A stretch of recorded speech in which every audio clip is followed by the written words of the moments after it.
to bring in Dan O'Shea now. He's a good friend of the show and been on many times. Dan, thanks for coming on short notice, man. Appreciate it. Yeah. Good morning, Todd. So I led the show off that we're at war in LA. We have invaders in country. We have millions of people who are fighting the police, and now DOD is calling in active duty troops along with National Guard in California. But you've had experience fighting an insurgency, and that's what we have essentially is an insurgency inside the U.S. 100%. So an insurrection. Absolutely. So how do we deal with this, man? Well, I mean, critical, I was in San Diego and the teams when the LA riots went down, and it was crazy. I mean, LA was spinning out of control. A lifelong friend, a girlfriend that I'd been very close to for years. She was at UCLA on the complete opposite end. She was that classic, California liberal, and kind of probably one of the two areas we always disagreed on topics. And she called me in the middle of it and said, "My God, Danny, why aren't the Navy SEALs up here in LA? Like you guys need to be here." So it's like that classic wake up call for a liberal who gets mugged and all of a sudden realizes, well, maybe I need to be pro police. Maybe I need to carry a concealed weapon and get a concealed carry permit. So we're back at that. And the fact that, the Marines are being called up. National Guard units have been involved in this, but because National Guard units, as you know, they can be called up at the request of the governor. And in this case, it's not the California governor who's calling up them. It's the president and now Marines. So, it's, that is just going to deal with the short term, obviously these riots. And the biggest challenge is, I've seen coverage. I was watching late last night and Fox was covering it. No one else was really covering it, but you've got, pallets of bricks being deposited in key areas, which is just a tell, that's being funded, that's being paid, and as we know that these protesters, they're all professional protesters. Most are not from LA. They're going to be, boxed in, shipped in, bussed in, whatever. And the key thing to counter this insurgency, not only is this quell the current uprising, but get the intelligence, but they need to go after them. I mean, Antifa, the way to take down Antifa is how you take down the mob. The Department of Justice has to start going after, the same administration that put Tente Aragua and MS-13 and designated terrorist organizations. They need to start going into infiltrating Antifa, infiltrating where the money's coming from. Follow the money. That is always the tell. We know there's definite George Soros connections, but they need to address this like the insurgency was addressed in Iraq. And it was a long fight. I was there for most of it. I was there for the invasion. I was there 04, 05, 06, back in 07, and back in 2010. And it took basically a decade almost, and but it was a combination of taking out key leadership, but ultimately it was really going after the financing. And you can start pulling the string on this, and we're at the Antifa is the proxy army of leftists in this country. Hardcore, communists, progressives, the hardcore progressives, communists and socialists. And that's what this is. They are the proxy army of, and there's got to be some, Governor Newsom and Mayor, this Karen Bass woman, they're not the ones calling for the National Guard.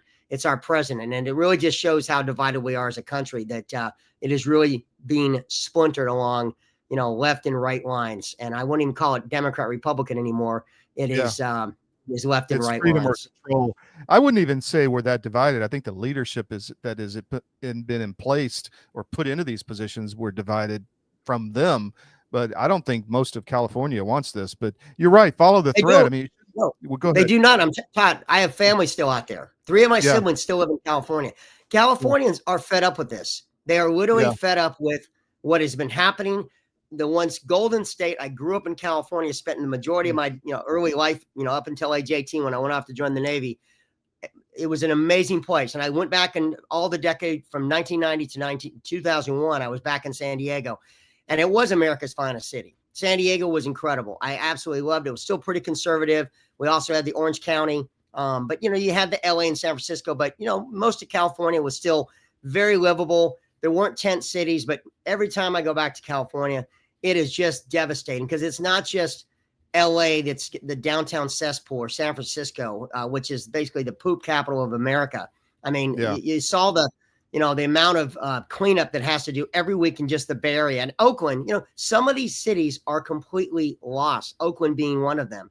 They have been destroyed by this progressive ideology. But you know what? Sadly, still the majority of California votes this in. Governor Newsom was recalled. They had a chance to get rid of him. And it was either complete election fraud or voter fraud that kept him in power. But, sadly, the Californians have voted for this. But the average Californian is fed up. They are tired of this. And there's a reason why Trump won, because, look at what the Democratic Party is defending. They're defending criminals. But they're gonna fuck around and find out, because this Department of Justice is not messing around. Well, I hope so. We've seen some movement, but you're right. Follow the thread. All you got to do is, somebody brought those trucks of bricks in, right? The surveillance cameras caught them. They can get the license plates. They can find who paid for the truck. They can trace Correct. that money back. That shouldn't be hard. You can get into the leadership. And why is this still happening, I guess, is the point. Didn't they foresee this? I guess the local governments don't really care. So what are the feds going to do? But and you're right. The elections are the big issue, I think, or one of the big issues. And I just saw that San Diego just removed a lot of like 100,000 voters from their list, and that may be more competitive. We'll see. But what do you think about the intel effort? We've had the Biden administration in there. So how long does it take to build a good intel effort? Human source capability. Well, that doesn't happen overnight. You have to go undercover. They're going to have to infiltrate, get people. It's crazy. 25 odd years ago, when I left the teams, I transitioned into the adventure racing world, and I'd always go to SHOT Show in Vegas. SHOT Show in Salt Lake City. Not SHOT Show. SHOT Show's in Vegas. I'm sorry, the Outdoor Retailer Show. Excuse me. So that's when you had every outfitter on the planet, from North Face and Patagonia and all the big outdoor, anyone who produced anything to go out in the woods, which are a lot of eco-friendly type folks, including the eco-friendly terrorist groups that were out there that were kind of growing in the 90s. And I remember how they were embraced. And, you'd go out there for the week, you'd meet people, and you get your sponsors, and you'd find out companies that were supporting you to go do an adventure race in Ecuador or China or wherever, and fund your team with clothing and equipment. They would be funding some of these terrorists. And I'm not kidding you. I sat at a party, one of the after parties, and this young girl, she was a, outdoor chick, your classic granola girl. And she had been profiled in Rolling Stone, and she was one of these eco-terrorists. I can't remember the group she was with, but Rolling Stones wrote this big article on her, and she was just like kind of glowing in the shine of the exposure.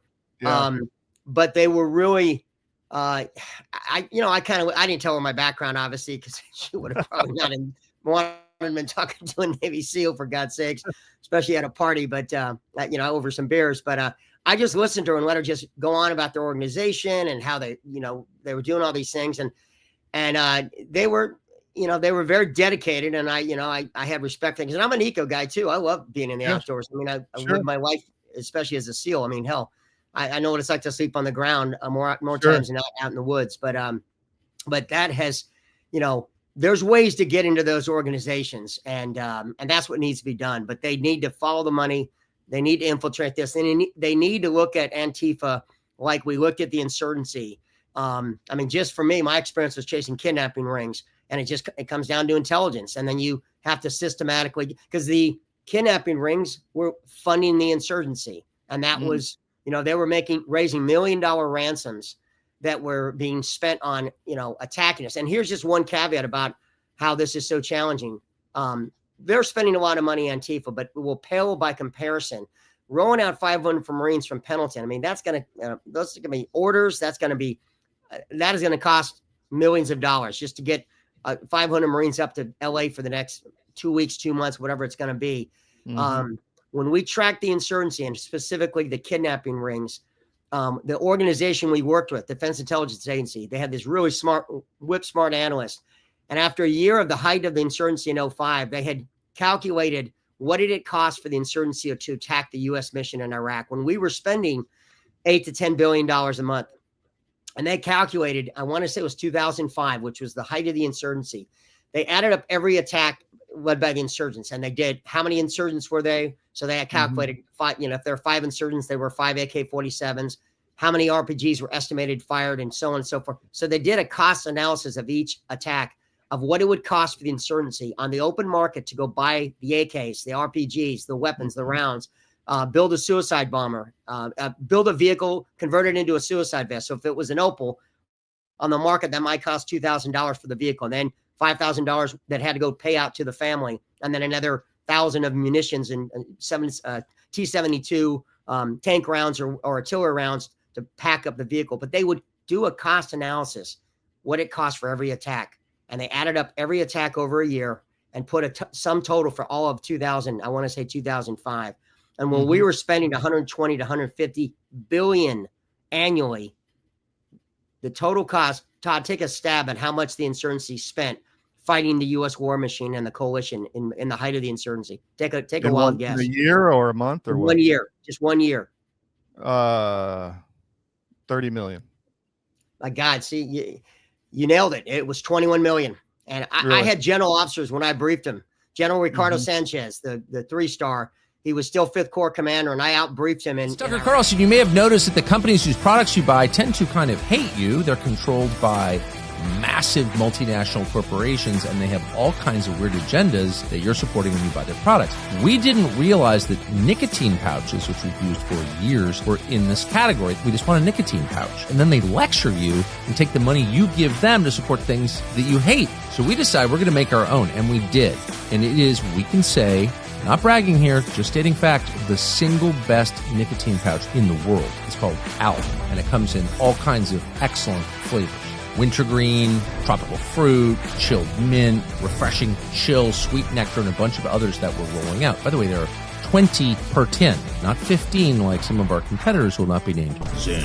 And they're in 3, 6, and 9 milligrams. It is the single best nicotine pouch ever made. Go to alppouch.com. You will not regret it.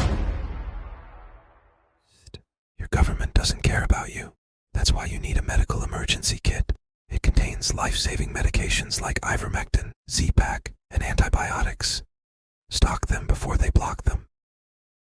In Germany, when I flew from Iraq to go brief 5th Corps because they were heading back into Iraq, and he was about to hang up his spurs and do his turnover and retire.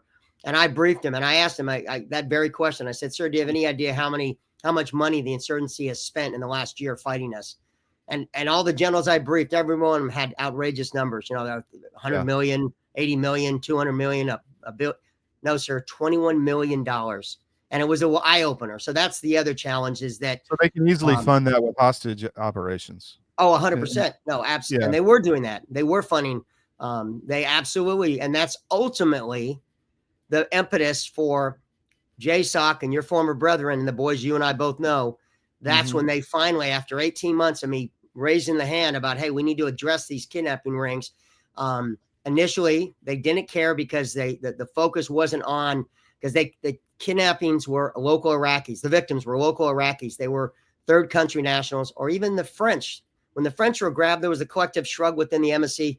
The French don't have troops in the coalition. We don't care about French journalists being kidnapped. Or, I mean, literally, I sat in these high-level meetings, and I'm the only guy in the room as an operator with a bunch of diplomats and intel weenies going, you don't understand. It's like that broken glass theory. If you let one broken glass in the neighborhood, next week there'll be 3 broken glass, and you need to address it. And it was finally when they did the numbers and realized how much money, and we estimate that there was 100 million raised in 05 on kidnappings alone. We estimate a conservative number that ransom payments totaled over $100 million, and that alone was funding the insurgency and the 401k plan for these insurgents and terrorist groups and others. Because and again, that's how they have to approach us. They need to look at Antifa.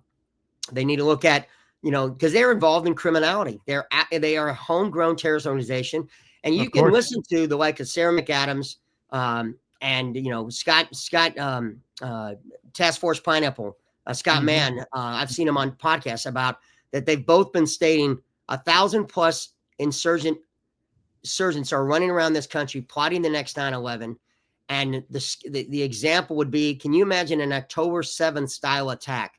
All right. Yes. So right now they're tossing rocks. But what about, and I'm not making a connection directly between Antifa and quote ISIS. That's not what I'm saying here, but they're going to use the same tactics.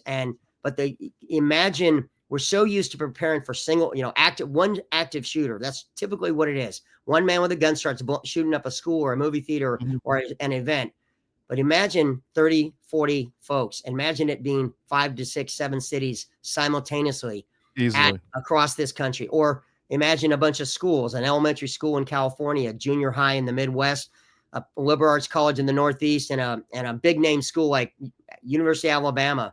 Or a daycare. Say again? Or a daycare. Children, yes. But I'm making the argument. Think of a Beslan, which was when a school was taken over by Chechen rebels, and they kept the world's attention for over a week, kept a number of children hostage inside the school auditorium with literally IEDs hanging from the basketball hoops inside the gymnasium. And then when the Russian Spetsnaz assaulted, I mean, multitude of children were killed. And think of that impact of across the country. And I'm not the only one saying it. A lot of very smart people who have our background and our background of service to the country and have access to intelligence that I'm not even tracking, are saying, what we're seeing in LA is just a precursor. And the goal for Antifa is if they can shut down ICE, getting rid of, and right now ICE, as we know, they're going after criminals. They're rolling up not only illegal immigrants, but folks who have arrest records, some for serious crimes, murder, rape, and the rest. And look at how much the Antifa and the progressives are defending them. And you've got sitting Democratic senators flying down to El Sal to have a conversation with the quote Maryland Father of the Year. That's the insanity, because that's why this does go back to the Democratic Party, because they have cast their lot. The Democratic Party has cast their lot with the progressives. And that Democratic Party has been, that's why so many people have abandoned rational Democrats like John F. Kennedy, Bobby Kennedy Jr., Tulsi Gabbard, and others have left the party, because that is what the left is now represented. And it's unfortunately, it's got a big D behind it, and not, and that's the reality. Well, let me ask you this. It's unlimited money. That's the problem we have. And these people are being funded in unlimited amounts with all this. I mean, you're talking hundreds of millions of dollars, billions of dollars over the last several years.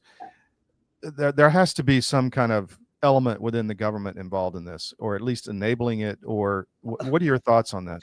Todd, who got a presidential Medal of Freedom? George Soros by Joe Biden. I mean, he was actually in the room doing it, because there's video. It wasn't the hand, his signature stamp that was used by his aides to let like 4,000, criminals, be pardoned, right, in the last 10 couple hours. I mean, but George Soros was given a Medal of Freedom, the highest award. It's like getting a Medal of Honor as a private citizen. So that tells you everything. That tells you everything. It is directly connected to where the Democratic Party has been overrun by the progressives. I'm not saying every Democrat, but certainly when the president is giving the man that is most responsible for funding this destruction, and the DAs across the country that have literally said, well, think about that. Reason California has been so destroyed. You can walk into a CVS or a Target and take $900 worth of stuff in a grocery cart and walk out of the store, and they can't do anything to you. Think about that. Those are the DAs that were put in place by Soros, and he's also funding these organizations. So it is a direct connection. And it, again, there's synergy between what is the Democratic Party today and what is these radical, leftists. And again, go back to the insurrection on January 6th, quote unquote. And I wish to this day that had never happened, because prior to January 6th, there had never been a mass scale conservative movement that ever did something so like egregious, because that was not when they were taking over the Capitol. I'm watching that just from the news going, oh my God, you guys you've just now validated everything the left has said about us, that the left has been doing since BLM and the riots with George Floyd and the rest. And that really took the win. And the Democrats took that January 6th all the way to the bank as long as they could, even if they had to manufacture a majority of the charges against a lot of those folks that were at the Capitol who spent 2 years, 3 years in prison without any due process. Yeah. And there were Democrats weren't screaming about due process for American citizens who were exercising their First Amendment rights. And yet now they're screaming bloody process about due process for illegal immigrants. It's bizarre world, but that's well, a lot of that was manufactured on J6. Yeah, there was some people who took it too far, but I think most of it was manufactured. Let me ask you this: Beslan still haunts the Russians. I mean, to this day, it still is a noose around a leader's neck to not let that happen again in Russia. Do you think DOJ is up to the task of doing everything you're talking about right now, or not? I think I know Pam Bondi. I'm from Tampa. Pam was the spokeswoman for the U.S. attorney here. I've known her for 25 years. I have a lot of respect for Pam Bondi, and she's got her hands full. Obviously, she's not making probably every right decision, but they're inundated. Think about how busy DOJ is in the FBI trying to clean out the rot from the last two administrations, the last two, FBI directors, Ray and the idiot with the 8647 Comey. Yeah. So they've got their hands full. And frankly, the problem is the DOJ, they're still enemy within the room. There's an insurgency within DOJ. They haven't rooted out and fired everyone at DOJ. They're replacing all the AUSAs around the country. And they just nominated down here in Tampa, Greg Kehoe, who is remarkable. In fact, I knew Greg in Iraq because he was the guy, the attorney. He's a war crimes Hague guy that's worked at the Hague for years, going after war criminals. And he was hired by George W. Bush personally, a personal phone call. And he's now the U.S. attorney here in the Middle District. He's phenomenal. He's one of the best lawyers on the planet. And he's the kind of guy we need. And but we don't have enough of the Greg Kehoes right now. And it's an uphill battle. I would just say that every American out there, every veteran, everyone with a concealed carry, be prepared, because everyone is predicting another 9/11 style. And again, ISIS, whoever, they could use having the Marines and now every police station, certainly in LA, being overwhelmed and inundated by these, quote, homegrown domestic terrorists. Well, wouldn't that be the perfect time to launch another real attack that is on a much larger scale, where they're not throwing rocks at police or folks, but they're armed, and they're armed with guns, and they're armed with potentially suicide vests. Do you think, last question, do you think we'll see hostages in the U.S.? Again, my prediction is what I just laid out, that they will go over, they will simultaneously walk into 4 or 5 schools across all the time zones, from an elementary school to up to a university level.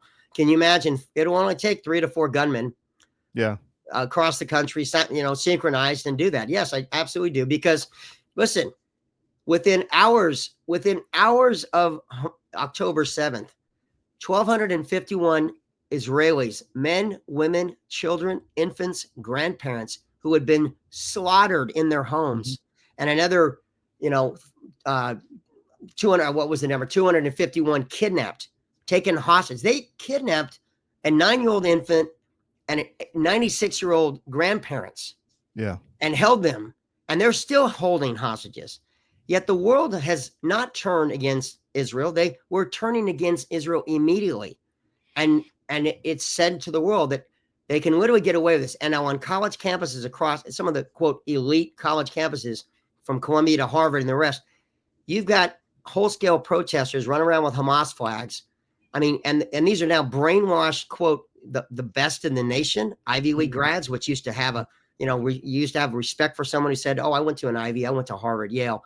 I mean, that's the state. That's the reality we're living in now. So they've got a lot in their hand, and I don't think DOJ alone is going to be able to tackle this, much less, which is why Trump has taken the extreme measure to call out the Marines. And we all know the Marines will have a fight. And I think the Marines will be, they will be welcomed in LA, not only by the fellow men and women in uniform, law enforcement, men and women in blue. They will be welcomed by most Los Angeles, San Helenos who want peace and order brought back to the city of angels. Dan, thanks so much, man. We'll have you back. Appreciate the time, short notice. Take care. Perfect guest. Thanks. Cheers. Bye.